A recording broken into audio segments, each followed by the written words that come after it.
and there's hills, you have to go up steps, which apart from the odd minaret, I'd really forgotten how to do.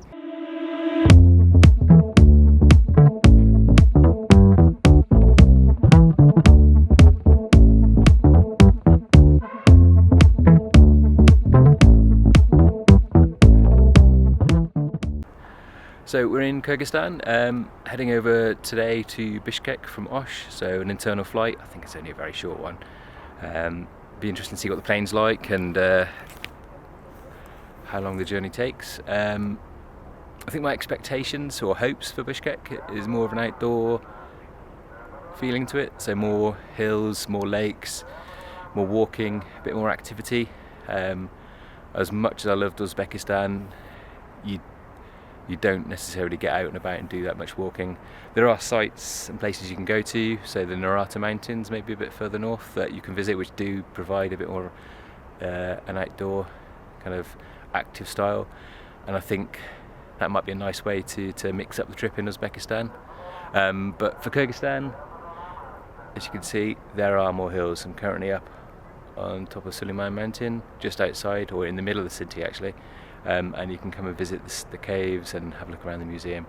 But yeah, looking forward to being a bit more active, getting out and about, seeing the sights, and especially my yurt stay. I'm really looking forward to that. I imagine it might be a little bit chilly. If you look there, you may be able to see in the distance the snow-covered mountains, and we'll definitely be going up higher as we get over towards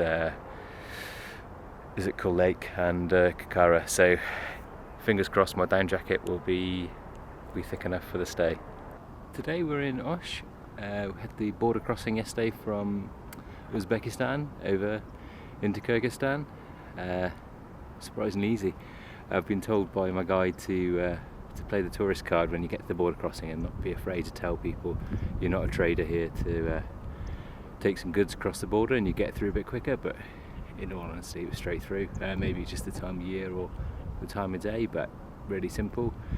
You have to show your passport maybe 5 or 6 times, different gates, different people, and there'll be a few semi-curious glances at your luggage, but that's about it really.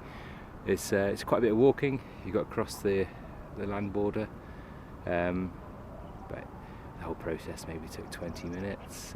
Get a stamp on your passport and you're through. As soon as you get into Osh, you notice quite a bit of a difference. Well, firstly the vehicles, they're not all Chevrolets, so my driver picked me up in a nice Land Cruiser. Osh itself, as you can see, is quite a big place. The hotels I've seen so far haven't been the best. The one I stayed in last night was quite backpacker style.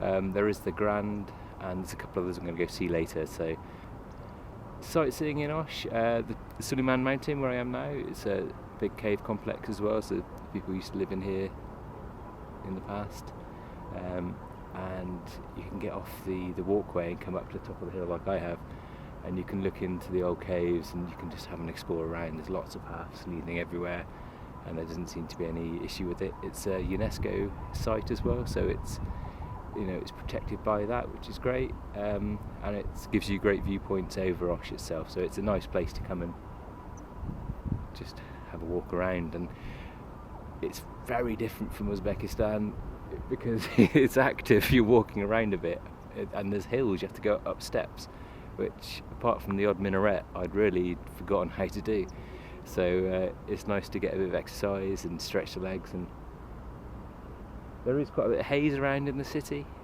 but actually up here it's nice and clear and lovely blue sky.